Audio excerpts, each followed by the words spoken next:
میں نماز پڑھتا ہوں، روزہ رکھتا ہوں اور اہل بیت کا بھی احترام کرتا ہوں، کوئی مانتا ہوں، صحابہ کو بھی مانتا ہوں، زکوٰۃ روزہ ہر چیز کرتا ہوں، کیا میں اس گروہ میں شامل ہوں جو جنت میں جائے گا؟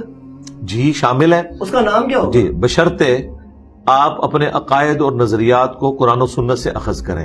حدیث کو بھی مانتا ہوں، قرآن کو بھی مانتا ہوں۔ نہیں مانتا نہیں، قرآن نہیں، قرآن کو ماننا حدیث کو ماننا کافی نہیں ہے، قرآن کی ماننا حدیث کی ماننا کافی ہے۔ وہ بھی کر لیا۔ آپ قادیانیوں کے پاس چلے جائیں، ان سے جا کے پوچھیں آخری پیغمبر کون ہے، تو آپ کو تو یہ کہانی کرائی گئی ہے کہ وہ غلام احمد قادیانی دجال کو آخری پیغمبر مانتے ہیں، نہیں، وہ کہتے ہیں نبی صلی اللہ علیہ وآلہ وسلم آخری پیغمبر ہے، پھر وہ امتی نبی کی ایک اصطلاح لے کے آتے ہیں، لیکن آخری نبی وہ بھی کلیم کرتے ہیں۔ انہیں پوچھیں کہ آپ کے 4 خلفاء کون سے ہیں، وہ کہیں گے ابو بکر، عمر، عثمان، علی رضی اللہ عنہم اجمعین وعلیہم السلام اجمعین۔ ان سے پوچھیں آپ کا قرآن کون سا، وہ کہیں گے یہی قرآن ہے۔ تو یہ مان تو سارے رہے ہیں، اصل مسئلہ یہ ہے کہ قرآن کی کون مان رہا ہے۔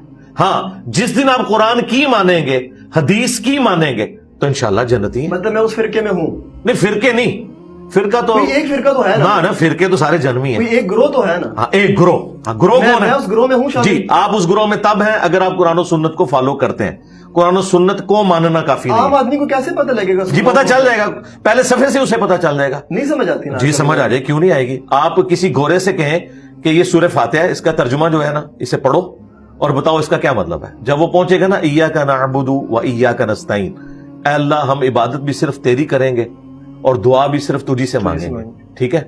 گورا کبھی بھی یا علی مدد نہیں کہے گا، یا شیخ عبد القادر جیلانی مدد نہیں کہے گا، وہ کہے گا یہ کیسے ہو سکتا ہے جب قرآن میں لکھا ہوا ہے، تو میں نے تو اللہ ہی کو مدد کے لیے پکارنا ہے، اور مدد سے مراد دعا ہے، ایک وہ ظاہری اسباب ہے، وہ تو قرآن میں ہے وَتَعَاوَنُوا عَلَى الْبِرِّ وَالتَّقْوَى وَلَا تَعَاوَنُوا عَلَى الْإِثْمِ وَالْعُدْوَانِ، نیکی اور پرہیزگاری کے کاموں میں ایک دوسرے کی مدد کرو، برائی میں الگ رہو۔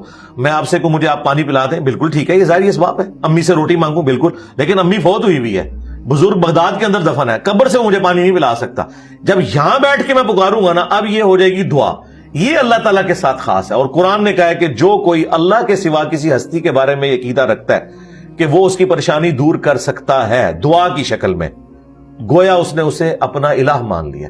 اَمَّن يُجِيبُ الْمُضْطَرَّ إِذَا دَعَاهُ وَيَكْشِفُ السُّوءَ وَيَجْعَلُكُمْ خُلَفَاءَ الْأَرْضِ أَإِلَٰهٌ مَّعَ اللَّهِ، بھلا بتاؤ تو کون ہے جو مصیبت اور پریشانی میں گھرے ہوئے شخص کی فریاد کو سنتا ہے، اس سے اس کی تکلیف کو دور کرتا ہے اور تمہیں زمین پر اگلوں کا خلیفہ کرتا ہے، کیا اللہ کے ساتھ کوئی اور معبود بھی ہے؟ تو اس اعتبار سے قرآن کا پہلا صفحہ معذرت کے ساتھ اس فرقے کو قرآن و سنت کے عقائد کی روشنی میں توحید سے فارغ کر دے گا کہ جو فرقہ یہ دعویٰ کرتا ہے کہ ہم تعداد میں سب سے زیادہ ہیں اور ہم اصل سنی ہیں۔ اصل سنی وہ ہے جو ایاک نعبد و ایاک نستعین پڑھ کے وہ دعائیں مانگے گا جو نبی الاسلام نے مانگی ہے، یا حی یا قیوم برحمتک استغیث۔ قرآن میں 40 کے قریب انبیاء کی دعائیں آئی ہیں، کوئی واسطے وسیلے نہیں ہیں۔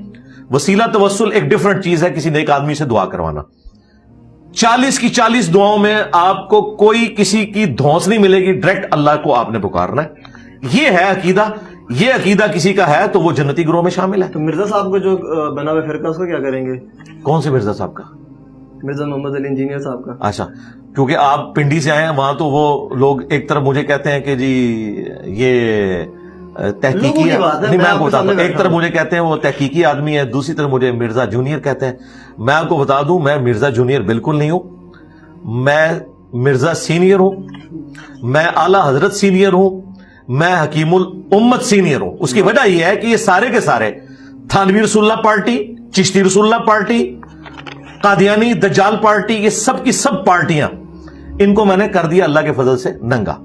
اچھا اگر میرا کوئی گروہ ہوتا تو اس پلانٹ ارتھ پہ میری مسجد دکھائیں کہ جہاں پہ میں امام ہوں یا میرا کوئی اسٹوڈنٹ امام ہو، میری کوئی چندہ بک دکھائیں، میں تو نمازیں آپ کے پیچھے پڑھ رہا ہوں۔ آنے والے دور میں ہو سکتا ہے جی آپ دیکھیں جو چیز ہوئی نہیں ہے، آپ کے بزرگوں نے تو کام ڈال دیا، امت کا بیڑا غرق کر کے چلے گئے، ان کے بارے میں کہہ رہے ہیں انجینئر صاحب ہاتھ ہولا رکھیں، انجینئر صاحب نے کام کیے ہی نہیں ہے تو اس کے بارے میں یہ کہنا یہ کرے گا، یہ اتنی بڑی بدگمانی ہے۔ یہ سب کچھ ان کے بڑے مولانا مودودی کے ساتھ کرتے رہے، مودودی صاحب کو انہوں نے چین سے نہیں رہنے دیا، یہ کہتے تھے ان قریب مودودی صاحب دعوی نبوت کریں گے۔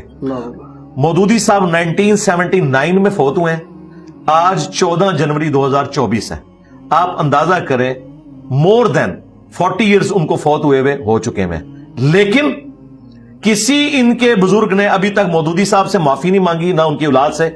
دیکھیں ان کے بزرگ تو کہتے تھے نا یہ دعوی نبوت کرے گا. صحیح کہہ رہے ہیں. اب ان کو چاہیے کہ اپنے بزرگوں پہ بھی لعنت بھیجیں جو اس پہ دعوی نبوت کا الزام لگاتے تھے, اس شخص کے اوپر جس نے قادیانیت کے خلاف موومنٹ چلائی.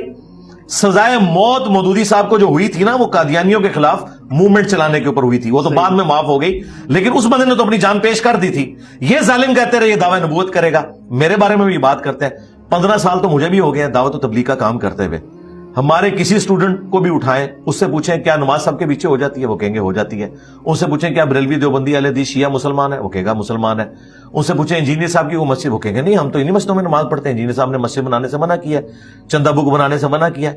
تو ہمارا پھل ہماری زندگی میں, آپ دنیا میں لاکھوں اسٹوڈنٹس میرے موجود ہیں, چیک کر لیں, اور ان کا پھل یہ چیک کر لیں کہ ذرا بریلویوں سے کہیں کہ جرت کریں فتویٰ دیں کہ دیوبندیوں کے پیچھے نماز درست ہے, اور دیوبندیوں سے کہ جرت کریں کہ بریلویوں کے پیچھے نماز درست ہے, یہ کبھی بھی نہیں دیں گے. صحیح, ٹھیک.